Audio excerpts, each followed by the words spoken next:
Welcome to QTV media. నేను నందిని. యుద్ధం కారణంగా ఆంధ్రప్రదేశ్లో ఇంధన ధరలు మళ్ళీ ఆకాశాన్ని అంటుకున్నాయి. అయితే పెట్రోల్ మీద 3 రూపాయలు, డీజిల్ మీద 3 రూపాయలు పెరగడంతో ఇప్పుడు లీటర్ పెట్రోల్ ధర 112 రూపాయలకి, అలాగే లీటర్ డీజిల్ ధర 100 రూపాయలకి చేరుకుంది. అయితే ఈ క్రమంలో సామాన్యులపై ఈ పెట్రోల్ భారం అనేది ఏ విధంగా ఉంది? చాలా మంది స్విగ్గీ, జొమాటో అలాగే ఆన్లైన్ ప్లాట్ఫామ్ కి సంబంధించిన వాళ్ళు కూడా చాలా మంది ఉన్నారు. అయితే ఈ పెట్రోల్ ధరల పెంపు అనేది సామాన్యులపై ఏ రకమైన ప్రభావం చూపిస్తుంది అనేది ఒకసారి వారి మాటల్లో అడిగి తెలుసుకునే ప్రయత్నం చేద్దాం. పెరిగిన ఈ పెట్రోల్ ధరల గురించి మాట్లాడడానికి మన ముందు ఒక చిన్నారి ఉంది. ఇప్పుడు ఒకసారి ఆ పాపతో మాట్లాడదాము. అమ్మ చెప్పు, ఈ పెట్రోల్ రేట్స్ చాలా పెరిగిపోయినాయి కదా, దాని మీద నీ అభిప్రాయం ఏంటి? మా మదర్ ఇంకా ఫాదర్ రోజు వర్క్లో వెళ్తారు, వాళ్ళ పాపం రోజు బైక్లో వెళ్తారు. పెట్రోల్ రేట్స్ పెరిగిపోయాయి, లీటర్కి 3 రూపీస్ పెరిగాయి కదా ఇరాన్ ఇజ్రాయెల్ వార్ వల్ల. సో చాలా కష్టపడుతున్నారు మా పేరెంట్స్, రోజు లైన్లో నించుంటున్నారు జస్ట్ పెట్రోల్ తేవడానికి. సో ప్రజలు ఎలా సర్వైవ్ అవుతారు ఇంత హార్డ్షిప్లో? దీనికి సొల్యూషన్ ఏంటంటావు? మోదీ తాతకి నువ్వేం చెప్తావు? అంటే ఇప్పుడు పెట్రోల్ ఉంది కదా, అందరూ ఏమనుకుంటున్నారు, మనకు యాక్చువల్గా పెట్రోల్ షార్టేజ్ అనేది లేదు. యాక్చువల్గా మనం ఏమనుకుంటున్నాం, పెట్రోల్ షార్టేజ్ వస్తుందేమో అని అందరు లైక్ అందరు ఫిల్ చేయించుకుంటున్నారు. ఒకవేళ అలా ఫిల్ చేయించుకోకుండా ఉంటే పెట్రోల్ ఉంటుంది కదా, అందరూ పెట్రోల్ అయిపోతుందనే కదా ఫిల్ చేయించుకుంటున్నారు. యాక్చువల్గా పెట్రోల్ షార్టేజ్ ఏం లేదు, మనకుంది ఓన్లీ ఆయిల్ షార్టేజ్. ఒకవేళ మనం పెట్రోల్ ఎక్కువ పెట్టించుకోకుండా, లైక్ కొంతమంది ఏం చేస్తున్నారంటే బిజినెస్ మ్యాన్స్ వాళ్ళ కారు లైక్ 52 కెపాసిటీ ఉంటే వాళ్ళు లైక్ 4 బకెట్స్ తెచ్చుకుంటున్నారు. దానివల్ల మిగతా వాళ్ళకి గ్యాస్ షార్టేజ్. ఫ్యూయల్ ప్రైస్ అయితే పెరిగింది కదా, సో గవర్నమెంట్కి నీ తరపున, మీ పేరెంట్స్ తరపున నువ్వేమన్నా చెప్పాలనుకుంటున్నావా? ఫ్యూయల్ కొంచెం తక్కువ వాడితే, మనం ఎక్కువ క్వాంటిటీ తీసుకోకుండా ఉంటే వీ కెన్ డెఫినెట్లీ యూజ్ దీనికి చాలా యూజ్ ఉంటుంది, కానీ మనమే మిస్యూజ్ చేస్తున్నాం. కొంతమంది ఏం చేస్తున్నారు, బ్లాక్లో అమ్ముతున్నారు, like they are selling that for so much cost. And కొంతమంది ఏం చేస్తున్నారు, లైన్లో నించోలేక వాళ్ళ నుంచి ఎక్కువ ప్రైస్, డబల్ ప్రైస్ పెట్టి కొంటున్నారు. సో మనం రోజు మన నార్మల్ లైఫ్లో ఎంత పట్టుకుంటున్నామో, గవర్నమెంట్ ఒక నోటీస్, లైక్ ఇప్పుడే మనము ఒక్కొక్క కెపాసిటీకి ఫుల్ ట్యాంక్ అనుకోండి, ఫుల్ ట్యాంక్ ఒక్కటే చేయించుకోవాలి. అంటే మిగతా కొంతమంది ఏం చేస్తున్నారు, ఒక్కొక్క బైక్కి దాని కెపాసిటీ డబల్ చేస్తున్నారు. కానీ మనం ఇంకా పెట్రోల్ సేవ్ చేయడానికి మనం ఒక నోటీస్ పెట్టాలి, ఒక్కొక్క బైక్ కెపాసిటీ ఎంత ఉంటుందో అంతే.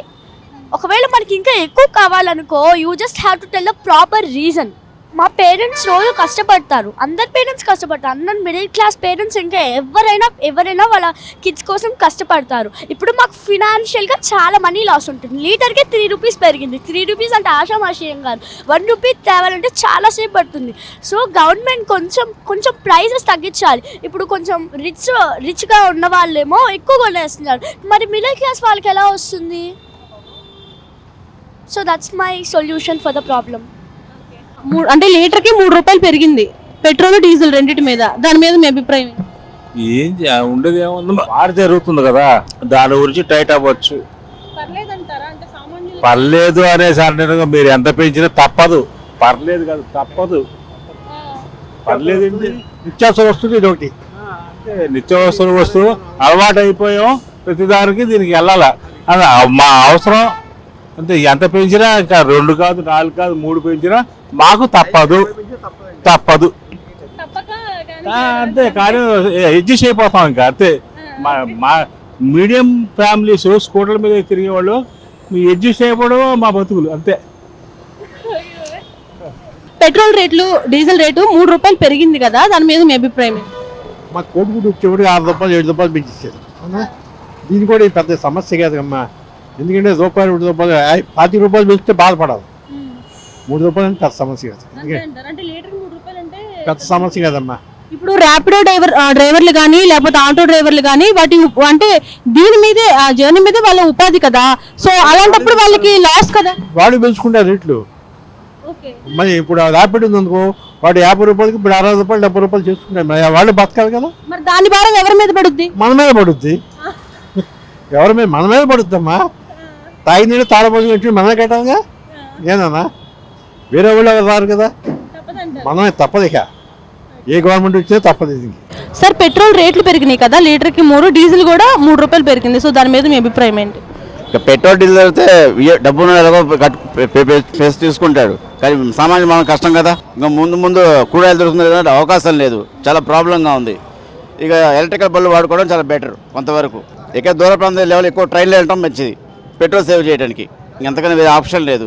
సీఎం గారు వాగ్దానం చేశారు, సంవత్సరానికి 3 గ్యాస్ సిలిండర్ ఇస్తున్నారు. ఇప్పుడు మళ్ళీ ఏదైనా ఆఫ్ చేస్తే మళ్ళీ స్ట్రైక్లు గొడవలు ఎక్కువ జరుగుతూ ఉంటాయి, మళ్ళీ ప్రెషర్ ఎక్కువ అవుతుంది, సైకాలజికల్గా సఫర్ అవుతుంది జనం కూడా. అంతే, సాధ్యమైనంత వరకు మనం ఇంధనాన్ని ప్రతిదాన్ని సేవ్ చేసుకోవడం చాలా మంచిది. సోలార్ ఇన్వర్టర్ వాడుకోవడం లేదా బయోగ్యాస్ ప్లాంట్ తయారు చేసుకోవడం చాలా మంచిది.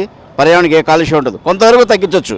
ఒకప్పుడు అంటే పెట్రోల్ డీజిల్ ఎక్కువ వాడేవాళ్ళు, ఇప్పుడు ఎలక్ట్రికల్ కార్లు ఎలక్ట్రికల్ బస్సులు వాడడం కొంతవరకు తగ్గింది. ఈ ఎలక్ట్రికల్ వెహికల్స్ వల్ల కూడా అంటే ప్రమాదాలు జరిగే అవకాశం ఎక్కువగా ఉంది కదా అని చెప్పి ర్యాష్గా వాడుతూ ఉంటారు. దాన్ని కూడా ఏదైనా సరే మనం సేఫ్గా చేసుకుంటే మనకేం కాదు, కొన్ని నియమాలు పాటించాలి, జాగ్రత్త పాటించుకుంటే ఫ్యూచర్లో మనకి ఏ ప్రాబ్లం ఉండదు. అది 3 రూపాయలు అంటే భారమే కదా, లీటర్ 3 రూపాయలు అంటే మాటలా. జొమాటో కానీ ర్యాపిడో కానీ స్విగ్గీ కానీ ఇట్లాగా ఆన్లైన్ పార్ట్నర్స్ ఉన్నారు, డెలివరీ పార్ట్నర్స్. వాళ్ళ లైఫ్ మొత్తం కూడా అంటే వాళ్ళ శాలరీ కానీ మంత్లీ ఇన్కమ్ కూడా దీని మీదే ఉంటుంది, డ్రైవింగ్ మీదే. మరి ఈ క్రమంలో పెట్రోల్ రేట్లు పెరగడం అనేది వాళ్ళకి ఎలా ఎఫెక్ట్ ఇస్తుంది అంటారు? అది చెప్తున్నా కదా, భయంకరమైన ఎఫెక్ట్ అని. లీటర్ 3 రూపాయలు అంటే వాళ్ళ మిగిలేది ఎంత అండి? దాని మీద ఒక పార్సిల్ ఇస్తే 10 రూపాయలు మిగిలితాయి, అందులో 7 రూపాయలు ఇళ్ళు తినేస్తే 3 రూపాయలు పోతుంది కదా, అంతే కదా. దీనికి సొల్యూషన్ ఏంటంటారు? సొల్యూషన్ అంటే ఈ భయంకరమైన భారం తగ్గించాలి. ట్యాక్సులు స్టేట్ గవర్నమెంట్ ఎంత తీసుకుంటుంది, స్టేట్ గవర్నమెంట్ ట్యాక్స్ ఎంత ఉంది, బడ్జెట్ కేంద్రం వాటా ఎంత ఉంది పెట్రోల్ మీద చెప్పండి. ఒక లీటర్కి వచ్చి స్టేట్ గవర్నమెంట్ 40 రూపాయలు వేస్తే సెంట్రల్ గవర్నమెంట్ 40 రూపాయలు వేస్తుంది, దాంట్లో తగ్గించుకోవచ్చు కదా. పెట్రోల్ డీజిల్ రేట్లు పెరిగినాయి కదా, దాని మీద మీ అభిప్రాయం ఏంటి? పెట్రోల్ రేట్లు చాలా దారుణంగా పెరిగినాయండి. ఎందుకంటే ఈరోజు చూసుకుంటే 3 రూపాయల చిల్లర పెరిగిందండి 1 లీటర్కి అండి. అది చాలా దారుణమైన విషయం. 3 రూపాయలు అంటే చాలా ఎక్కువ అండి. అయితే ఈ క్రైసిస్లో చాలా ఇబ్బంది పడుతున్నాం యాక్చువల్గా. ఇప్పుడు పెట్రోల్ అసలు మామూలుగానే కొనాలంటేనే 110 రూపాయలు ఉన్న పెట్రోల్ని ఒకసారిగా 3 రూపాయలు పెంచేస్తే మా మీద చాలా భారం పడుతుందండి. దీన్ని గవర్నమెంట్ కరెక్ట్గా కేర్ తీసుకొని దీనికి సొల్యూషన్ ఏంటంటే యాక్చువల్గా ఇదేంటంటే ఈ పెట్రోల్ మీద పెట్టేశారండి, బంగారం మీద కూడా వేసి పెట్రోల్ రేట్ కొంచెం యాక్చువల్గా కొంచెం పెంచారండి యాక్చువల్గా. కానీ బంగారం కూడా అది సమర్థంగా చూసుకోవాలండి. అది బంగారం రేటు కూడా బాగా పెంచేశారండి యాక్చువల్గా. పెట్రోల్ మీద బదులు బంగారం పెంచారు యాక్చువల్గా అండి. సార్ ఇప్పుడు ఫ్రీ బస్ పెట్టారు కదా లేడీస్ కి, ఈ టైంలో అది కూడా రన్ అవుతుంది. సో దాన్ని కంట్రోల్ చేస్తే ఇటు పెట్రోల్ ఏమన్నా కొంచెం నిలకడ అయ్యే అవకాశం ఉంటుంది అంటారా? చాలా ఉంటుందండి, ఎందుకంటే ఫ్రీ బస్ అనేది అందరికి అవసరం లేదండి యాక్చువల్గా. ఎవరో ఒకరిద్దరు అవసరం తప్ప అందరికి అవసరం ఉండదండి. ఇది పెట్రోల్ అనేది డైలీ మనకి యూజెస్ అండి ఇది. సో చూసారు కదా, ఇంధనం ధరల పెంపుకు సంబంధించి విజయవాడ ప్రజల మాటల్లో విన్నారు కదా. కొంతమంది ఏమో తప్పదు అంటున్నారు, మరికొంతమంది ఏమో ఇలాగా పెంచుకుంటూ పోతే సామాన్యులు ఎలా బ్రతకాలి అంటున్నారు. ఇంకొంతమంది ఏమో ఇంతకుముందు కాలంలో ఇంతకంటే ఎక్కువే పెంచారు, అప్పుడే మేమేం మాట్లాడలేదు, ఇప్పుడు ఇంకా పర్లేదు అన్నట్లుగా కొంతమంది మాట్లాడుతున్నారు. ఒక చిన్న పాప అయితే మా అమ్మ నాన్న ఇలాగా పని చేసుకుంటారు, వాళ్ళకి ఇప్పుడు ఈ పెట్రోల్ పెంపు అనేది మా అమ్మ నాన్నకి చాలా ఇబ్బంది అయ్యే పరిస్థితి ఉంది అంటూ కూడా ఒక చిన్న పాప కూడా మాట్లాడడం జరిగింది. సో మొత్తానికి ఈ పెట్రోల్ ధరల పెంపుపై మీ అభిప్రాయం ఏంటో కామెంట్ రూపంలో తెలియచేయండి. మా ఛానల్ని ఫాలో అయిపోండి. వీడియో జర్నలిస్ట్ సందీప్తో నందిని, విజయవాడ నుంచి.